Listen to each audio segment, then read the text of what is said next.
The missing case so brutal, even investigators were disturbed. True crime documentary. The woods swallowed her like smoke in the wind. One moment, she was walking through the pine-shaded trail behind her family cabin. Then she was gone. It was supposed to be a quiet autumn retreat. Before we begin, I want to let you know that due to the limited visual materials and the age of this case, there isn't much existing footage or imagery to support the story you're about to hear. As a result, this episode will feature a single image background throughout. Think of this as more of an immersive audio experience, a storytelling session that lets your imagination fill in the gaps. Now's the perfect time to grab your headphones, maybe even some popcorn, and settle in. 17-year-old Lily Rourke had spent a long weekend with her parents and younger brother at a cabin deep in the Blue Ridge foothills. Located near the remote and weathered township of Avery's Bluff, North Carolina, their rustic family home sat at the edge of Grayson State Preserve, a dense wilderness often left off travel guides due to its poor trail maintenance and frequent wildlife sightings. Locals called it the Hollow for the way sound disappeared beneath the canopy. Lily wasn't the kind of girl who vanished. She was grounded, focused, a top student at Campbell Ridge High School and co-captain of the debate team. Friends describe her as reserved but deeply loyal, a listener, not a talker. Her social circle was small by choice, and so was her digital footprint. She rarely posted on social media, rarely sought attention. But those closest to her had noticed subtle shifts in the weeks leading up to that weekend. She'd stopped studying with her best friend after school, stopped responding to texts right away. Her teacher said her focus had slipped slightly, not enough to alarm, but enough to be noticed. Her mother later described her as quietly preoccupied. On October 13th, the night before she disappeared, Lily sat by the fire pit with her dad, quietly watching the flames. According to him, she asked a single question before bed. Have you ever felt like something was watching you, even when you're alone? Cabin security camera footage. Lily is seen stepping out of the back door in a gray hoodie and navy track pants, her blonde hair pulled into a loose braid. She's holding a travel mug and a book. Her family says she often took morning walks before breakfast, a solitary ritual she'd begun 2 years earlier. What's notable in the footage isn't her departure. It's what she leaves behind. Her phone, her earbuds, and her jacket. Despite 44-degree temperatures and heavy fog warnings that morning, her mother, Claire Rourke, calls out for Lily from the back porch. No answer. At 8:17, her father begins walking the nearby deer trail. By 9:02, they've covered 2 miles with no sign of her. At 9:34, they call 911. The terrain here is disorienting. Trails curve and double back. Bark peels from dead trees like skin. The air smells of damp moss and ash. Search and rescue teams from 3 counties arrive by early afternoon. Tracking dogs lose Lily's scent within 300 yards of the trailhead. No signs of struggle. No torn clothing. No drag marks. But something is found. At 2:17 p.m., a volunteer stumbles on Lily's travel mug, placed upright on a moss-covered rock facing downhill, roughly 2.3 miles from the cabin. It's clean. No fingerprints. No dirt. Later that evening, another team finds her book. Pages folded sharply at chapter 13. It's lying at the base of an old fire tower that's been condemned since the 90s, 20 feet from a crumbling trail marker that wasn't on any map. The tower itself? Chained shut, bolted from the inside. It's not like she wandered off. This wasn't someone getting lost in the woods. It was deliberate, like someone moved her through the forest without leaving a trace. He pauses before continuing. I've worked on missing persons for 30 years. This one shook me. Investigators eventually obtained a key and pried open the rusted hatch of the tower. Inside was nothing but old animal scat, pine needles, and the faint smell of mildew. But under the stairs, they found something else. A torn piece of fabric, gray cotton, with a seam that matched Lily's hoodie. No blood, no DNA, just that single strip, caught on a nail that jutted out from the stairs' undercarriage. By the second day, the FBI is contacted due to proximity of federal land. Drones are deployed, thermal imaging, helicopters. Every inch of the preserve is combed. Nothing, It's as if the woods erased her. Back home in Chapel Hill, her bedroom remains untouched. Her mother sits on the edge of Lily's bed, flipping through her journals, pages and pages of debate notes, college plans, sketches of trees. But then, in her final entry dated October 12th, there's a silence here I can't explain. It waits. It listens. I hear it even in my dreams. As the national media descends on Avery's Bluff, a disturbing thread begins to surface. Local hikers, dating back to the 1980s, had spoken of an unmarked part of the trail where compasses failed and voices seemed to vanish in air. Folklore, ghost stories, easy to dismiss, until two other cases emerged from decades prior. 1979, Matthew Reeds, age 15, vanished on a solo hike, never found. 1994, Jenna Mallory, 22, last seen near Grayson Preserve. Her backpack surfaced in a creek 8 days later. Both cases? Unsolved. No remains. No suspects. Just like Lily. On day 4, a scent dog alerts to something beneath a collapsed hunting blind.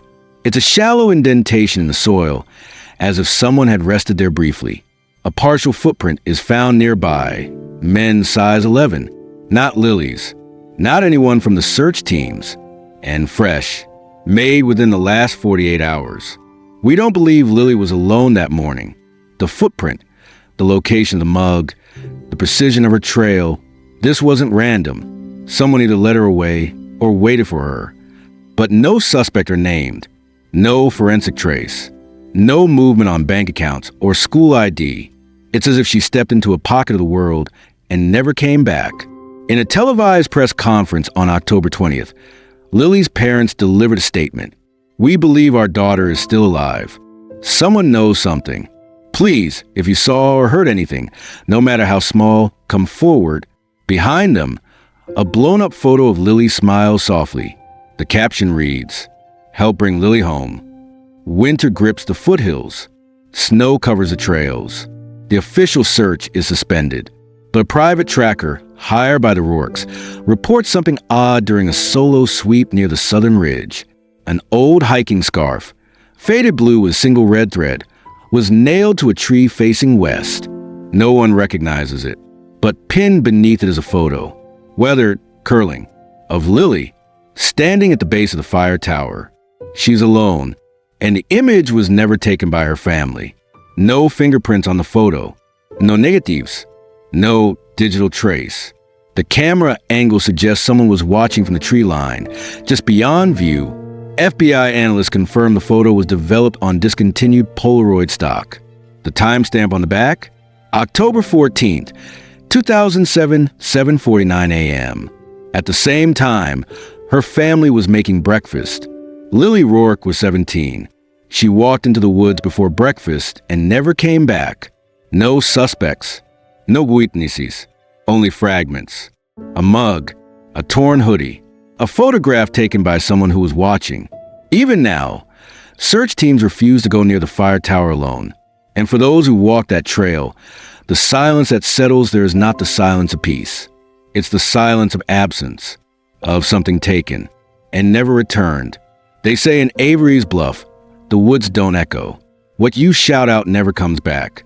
The morning Lily Rourke vanished, that silence became deafening. The day began quietly. A chill settled over Preserve overnight, dropping temperatures into the low 40s. Fog lingered thick around the trees, curling like smoke between the slats of the old family cabin. Inside, Claire Rourke was already awake, boiling water for coffee. Her husband, Tom, was stoking the fire, and Lily's younger brother, Ben, was still asleep upstairs. Lily entered the kitchen, already dressed in her track pants and hoodie. She didn't say much, just poured coffee into her metal travel mug and slipped a paperback novel, Wuthering Heights, into the side pocket of her fleece tote. Her mother recalled asking if she wanted eggs. Lily smiled. Maybe later. Then she stepped outside. The back porch camera recorded her departure at 7:10 a.m. The route Lily took was familiar. It wound downhill through the western tree line, a private trail carved out years ago by Tom Rourke and maintained irregularly ever since. At this hour, the air was damp and soundless. Even birdsong was subdued. No other cabins were occupied that weekend. The nearest neighbor, Doug Haskins, a retired game warden, was out of town visiting his daughter. Lily's footprints were later found in the soft earth, light precise, evenly spaced. But they stopped just past the clearing, where the dirt trail forks into an overgrown game path. And there, her trail vanished. Ranger Valerie Chun, on patrol 3 miles southeast of Preserve, later reported seeing a solitary female figure standing near the old fire tower, partially obscured by fog. She did not approach. The figure appeared still, not hiking, not moving, Chun noted, and she assumed it was another visitor taking the view. It wasn't until 2 days later that she realized the sighting may have been Lily, but no photo exists, and the angle, partially obscured by tree cover, made verification impossible. Claire stepped outside to call for her daughter. The plan had been breakfast at 8:30, then a short family hike before packing up for the return drive to Chapel Hill. She waited. No reply. By 8:17 a.m., Tom set out down the trail. He carried only a walkie-talkie and a flashlight. "I've gone nearly a mile down. I'm not seeing her. No sign at the split. I'm doubling back." Claire's tone turned from puzzled to tense. She called Lily's phone. It rang from her bedroom drawer. At 8:38, Claire called 911. Initially classified as late return, the missing person status was not escalated for another hour. Avery County deputies arrived on site by 10:06 a.m. with 2 units and a local volunteer responder. The search radius was initially set at 1.5 miles from the cabin. K-9 units brought in from Watauga County began a scent trail using Lily's scarf and socks. The dogs tracked her down the trail, past a fork, and then stopped. Mid-path, handlers described the dogs becoming disoriented and unusually still. The scent was lost completely at the edge of a shallow ravine. Not diffused. Gone. Volunteer rescuer Paula Diggs, a retired school nurse, found Lily's stainless steel mug upright on a moss-covered rock. It was roughly 2.3 miles from the cabin. The placement was deliberate. Clean. Undisturbed. No esmujes. No scratches. No prints. Almost staged. Searchers noted that the mug faced downslope toward the old fire tower. Near the southern ridge, a second volunteer spotted what appeared to be a discarded backpack wedged between 2 tree stumps. It was moldy, partially buried in leaf litter, and initially presumed to be Lily's. When recovered, however, it was found to contain 1990s era trail maps, granola wrappers, and a waterlogged notebook belonging to a hiker named Benjamin Class, reported missing in 1994. This discovery reopened a cold case, but had no connection to Lily. Just past the fire tower, 20 feet from its base, searchers found Lily's paperback novel, Wuthering Heights, Chapter 13 bookmarked. It was lying open, cover side down, on a bed of pine needles. Oddly, it showed no signs of moisture, despite fog and overnight dew. Nearby, a single gray thread was snagged on a low branch. Later testing revealed it matched the cotton weave of Lily's hoodie. A red 1998 Dodge Ram with no plates was spotted on a maintenance road outside the preserve gate. Inside, old camping gear, torn upholstery, and a fast food receipt dated October 6. The vehicle had been abandoned for over a week. Locals had already reported it, but the investigation into the owner revealed no ties to Lily or the Rourke family. Still, it drew heavy media speculation for days. Law enforcement switched to a Zone Grid Alpha protocol, segmenting the preserve into quadrants. 35 volunteers, 5 scent dogs, 1 helicopter. By sunset, nothing new was found. Sheriff Alan Booker held a press briefing. Calm, factual. We have no reason to suspect foul play at this time. Our focus is on recovery. We asked the public to avoid speculation. Reporters pressed about the mug and book location. Booker declined to comment. The Rourkes were not present. That night, Tom Rourke gave a short, tearful statement to local Channel 9 News. Lily is smart. She wouldn't just get lost. Somebody knows something. Please, we're begging you. His voice cracked on the last words. Claire Rourke remained indoors, refusing interviews. Law enforcement forcibly accessed a locked fire tower after a padlock was found bolted from the inside. Interior, decaying stairs, mildew, rusted beams. Nothing overt, except for one thing. Beneath the staircase, caught on a protruding nail, was a strip of gray cloth. Lab test confirmed. A match to Lily's hoodie. Still, there was no blood, no hair, no skin cells. FBI Behavioral Analysis Unit flagged the tower site as psychologically significant. The deliberate placement of Lily's belongings in the clean, controlled evidence pattern suggested staging behavior.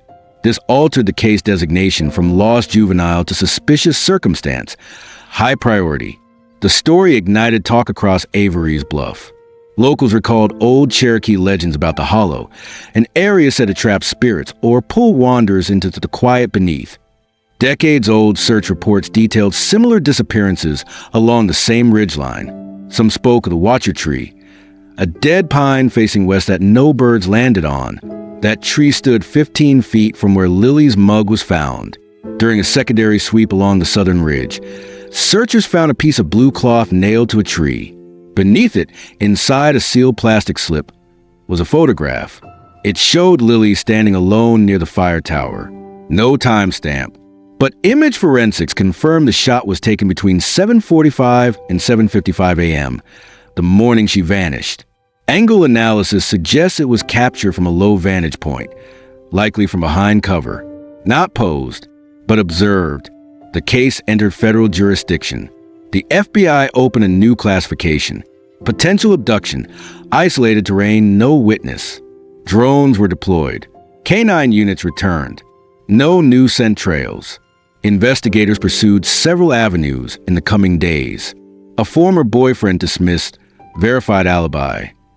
Known offenders in Avery County, none matched proximity timeline. Possible wilderness accident, inconsistent with found items and scent trail termination. But no theory fit the exact behavioral patterns or the clean, staged evidence.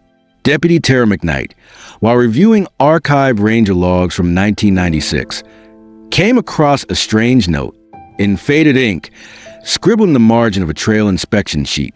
Someone had written, "She was here again, October 14th, same time, watching from the tower." The handwriting didn't match the ranger assigned that year. The note was never formally filed. And the most chilling detail, it was dated October 14th, 1996. 11 years to the day before Lily vanished. In October 2007, 17-year-old Lily Rourke vanished while on a family trip to Grayson State Preserve in Avery's Bluff, North Carolina. Her belongings were found carefully placed along the trail. A photo surfaced days later, showing Lily alive, being watched. But no one ever saw her again. In the immediate weeks following Lily's disappearance, the Rourke case remained a top priority for local and federal investigators. Over 120 leads were logged in the first 30 days. By November 2007, the search radius extended to cover 18 square miles of wilderness, with cadaver dogs flown in from Quantico and FLIR-equipped drones sweeping the ridgelines. Every tip, every sighting was cataloged under case file jar 07-1014, but none led to Lily. In January 2008, a partial boot print was found near the southern access road. Men size 11, Vibram sole. It did not match any of the rescue personnel or Tom Rourke, but no match was ever found in national databases. By June 2008, the FBI quietly reclassified the case internally from missing juvenile to high probability non-accidental disappearance. Then, in November 2009, came the second photo. It arrived by mail. No return address. The envelope was postmarked Savannah, Georgia, nearly 400 miles away. Inside, a single Polaroid. Lily, again, same hoodie, different angle.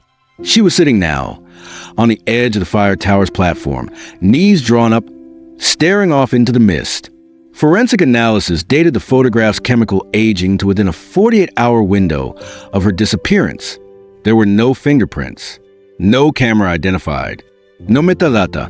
Law enforcement called it authentic but untraceable. The sender has never been found. The Rourkes return to Avery's Bluff every October. Each year, they hosted a candlelight vigil near the Fire Tower's base. Dozens attended, locals, hikers, classmates who had graduated and moved on, yet still came back. In 2011, the case was featured in a Dateline segment, spurring a temporary resurgence in tips, none of which panned out. By April 2013, with no new leads or physical evidence, Case GR 07-1014 was declared inactive due to insufficient investigative progress. In official terms, cold, but in Avery's Bluff, the silence only deepened. The most widely believed theory is also the most haunting. Someone was in the woods that morning, watching, waiting.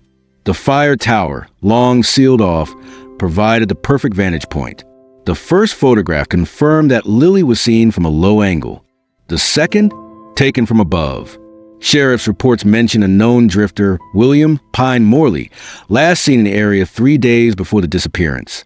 Morley was a former trail maintenance contractor with multiple trespassing charges and a reputation for squatting in abandoned ranger stations. He vanished shortly after Lily did. A bolo was issued in 2008, but no trace of him was ever found. Compelling. Until a wildlife camera captured Morley alive and well in Wyoming in 2015. He was never charged. He declined interviews. And police never linked him definitively to the Rourke case, a theory undone by distance.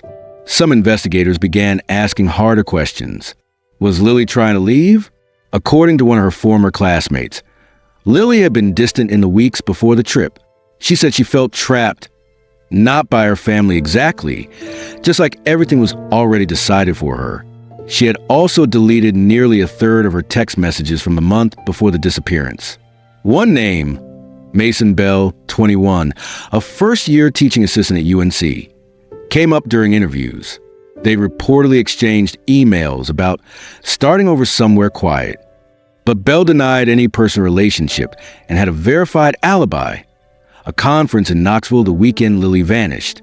Still, a notebook recovered from Lily's bedroom contained a sketch of a cabin surrounded by trees, beneath it, a single line, where no one decides except me. A dream? A plan? The theory has supporters, but critics point out the lack of preparation. No money, no ID, no contacts, and no reason she'd leave her book and mug behind so visibly. If Lily ran, why make it look like she didn't? Among locals, there's a different name for the stretch of forest where Lily vanished. The Hollow, older maps listed as Grayson Draw, a shallow ravine known for sudden missed banks and strange echo patterns. Wildlife avoid the area. Hikers report compasses going erratic. Ranger logs from a 1980s document at least 3 disappearances near the same area, 2 of which remain unsolved. One of those involved Amy Treadwell, 14, who vanished in 1983 during a school field trip. Her final known location? A half-mile from the fire tower. Both girls were wearing gray. Of course, these are coincidences. But when a place becomes too quiet, it leaves space for stories. The Rourke family fractured under the weight of absence. Tom and Claire separated in 2010. Ben Rourke, Lily's younger brother, rarely speaks publicly. In a single 2016 podcast interview, he said, "You learn to live in limbo, but part of you never stops listening, like she might still walk into the back door." Claire runs a blog titled The Edge of October, posting updates, poetry, and yearly open letters to Lily. Her last post, dated October 14th, 2024, reads, 17 years today. You'd be 34. I still leave the light on in the hallway. In 2021, a forestry intern cleaning out an old ranger shed found a half-melted, battery-dead trail camera marked 2007. The SD card was too damaged for recovery, but inside the camera casing was a folded scrap of paper. On it, handwritten in smudge ink, "She's not gone. Not yet. She's waiting." There was no signature. It has not been authenticated.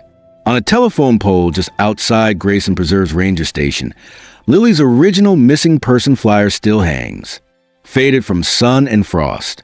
Corners curled like old petals, but still there, Tom Rourke visits it every October. He doesn't speak to the press anymore. He simply brings a roll of clear tape and resecures the corners. Each time, he whispers the same thing. Still here, kiddo. Still hoping. So what happened to Lily Rourke? Was it a tragic accident, a planned escape, or something far more sinister? Drop your theories in the comments below. Don't forget to like this video and subscribe to the channel for more stories exploring real-life horrors and haunting disappearances.